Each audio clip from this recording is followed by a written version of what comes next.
What's up guys, I'm Kyle, also known as the Pandaman. In today's video, I'm going to go over 7 things that nobody talks about with long form fasting. So I've been doing long form fasting now for 5.5 years. I've not missed a week of it. On average the past 5 years plus, I've done 6 meals per week. So that's a lot of data. So a lot of what I'm going to go over with you is from myself. And I've put over 1,000 people through my program. So I have a lot of feedback. I don't care what the studies say with this. I'm going to tell you things that nobody talks about, maybe because they're not paying attention or they just haven't done it long enough over a long period of time to experience any of this. The first thing, which is a good thing, is your saliva production will increase.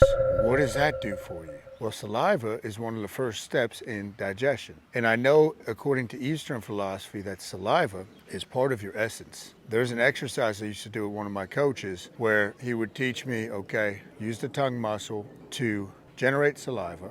And don't let your mind go into the gutter here. This is not what we're talking about. Because it was so powerful, right? Just like we have sweat, we've got urine, we've got semen, we've got all this stuff. Saliva is very important. So your saliva production will go up. My saliva is almost like water now. It's crazy. And it's something I really started to notice the past 1.5 years or so. So a lot of the stuff I'm going to be telling you, you're not going to notice right away. If you only fast for a month, and I'm not talking about a 16-hour fast, I'm talking about 1 meal a day. I'm talking about a 48 or a 72 weekly. Really kind of pushing it over a long period of time.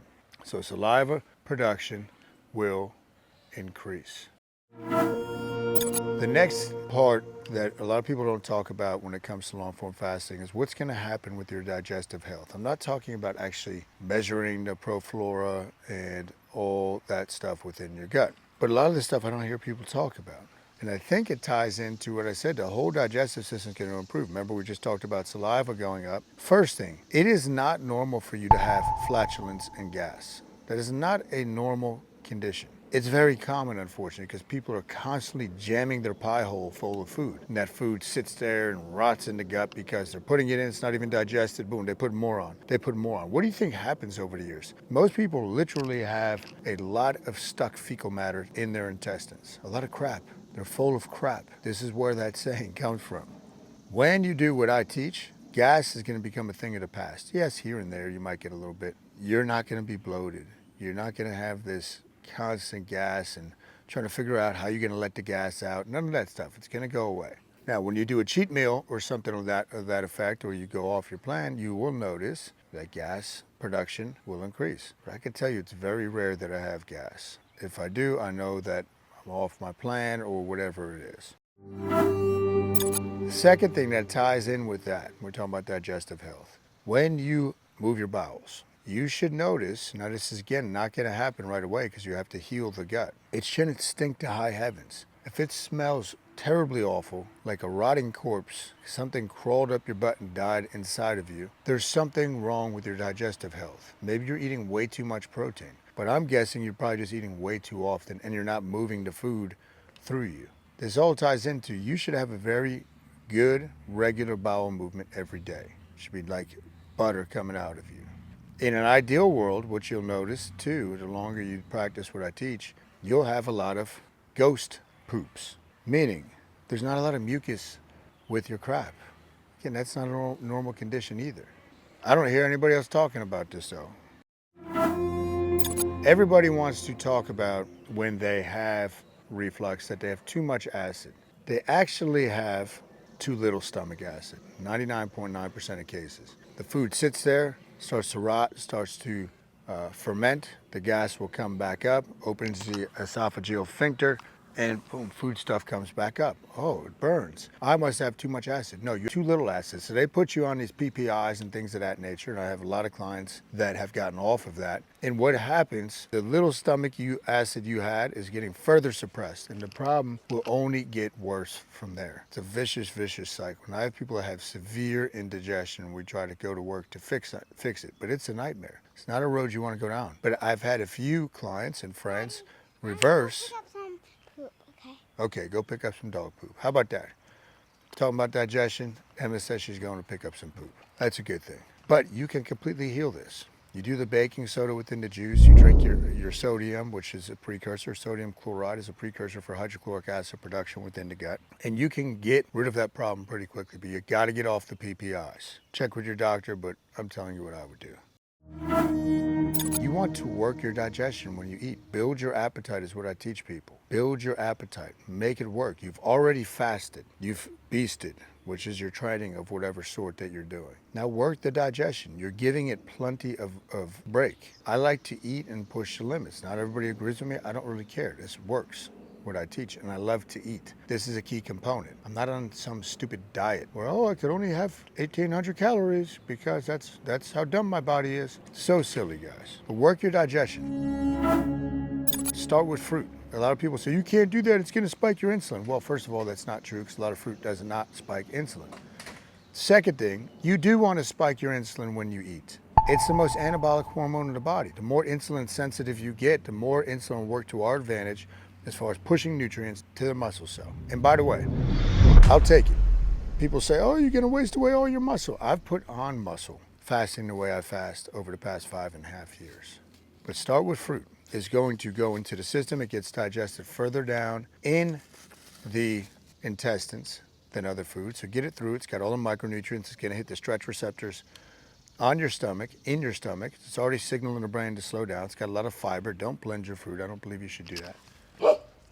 And you start going down that path. Fruit first. Fruit is not a dessert.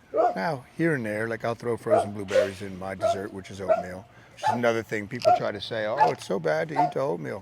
People have been eating oatmeal for thousands and thousands of years. I notice a great improvement in digestion when people implement oatmeal.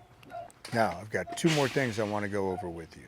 2 more things when it comes to fasting and the like that most people aren't going to talk about, but they are a huge benefit. All right, so there's 2 more benefits, secrets that you're going to experience with fasting that a lot of people don't talk about. Number 1 of these last few, I know that might sound confusing, better sex life. Who doesn't want that? Most marriages, when it comes to intimacy, are in shambles. Really a different topic we can cover in a separate video. And a lot of times, besides lack of communication, it's because one of you doesn't feel confident and good about yourself. So think about this. If you start to master yourself and develop some self-mastery, you're going to be more confident about yourself. Confidence is the most attractive thing. Right? And then obviously physically you're going to be changing. But why is that? The hormones, guys. Insulin competes with some of the same compounds as your androgens, like testosterone, compete for to be built. Hey, let's have less insulin floating around on a daily and weekly basis and watch how the hormones optimize. One of my clients recently almost doubled his testosterone since he's been on the Panda diet. Went from like 5 and change to 9 and change. Pretty amazing. That's what I've been saying for years. Hormones are going to greatly improve. That's what it's about when it comes to the physicality. So sex life is going to improve, especially as your partner also physically finds you more attractive. The last thing I want to talk to you about, the number 1 asset we have as human beings is our energy. If you don't have energy, you're dead. Energy is everything. And by the way, Tesla said, you want to know the secrets of the universe, think in terms of energy, frequency, and vibration. But you're going to have more energy. And your confidence, which I was just talking about prior, feeds into that. Because if you're not confident, energy is going to be low, right? Or excuse me, energy is low, your confidence is not going to be there. So energy leads the way. So your energy is going to go up, and it's not a stimulant like energy. It's just this nice, even energy. No more midday slump, no more falling asleep on the couch when you get home from work. Just this ability to go. You're going to have less obstruction within the blood. Oxygenation within the blood is going to be better. More life. That's what you're going to feel. And hand in hand with that is you're going to have more time. So even if you're eating breakfast, lunch, and dinner for your life, so 3 meals a day, 21 meals a week, let's say you stopped eating breakfast and lunch. It's 14 meals a week, time slots you're getting back. 4.5 weeks roughly in a month, that's going to put you at about 60 hours of found time you're going to get each month. What could you do with that if you combine that open time slots with better energy? Invaluable. By the time you start, stop, prepare your food, regain momentum, it's very fair that each meal consumes an hour of your headspace and time. So I really want you to think about that. These are 7 things that nobody else is really talking about when it comes to fasting, but it's really the true power of the fasting. There you have it, my friends. Guys, if you're liking this, click down in the pinned comment for your free fasting resource from me, how to lose 7 pounds in 20 days and keep it off. If you're liking the videos, guys, please hit the like button for me, leave a comment or a question, and click subscribe and notify you so you don't miss anything that the Pandaman is putting out.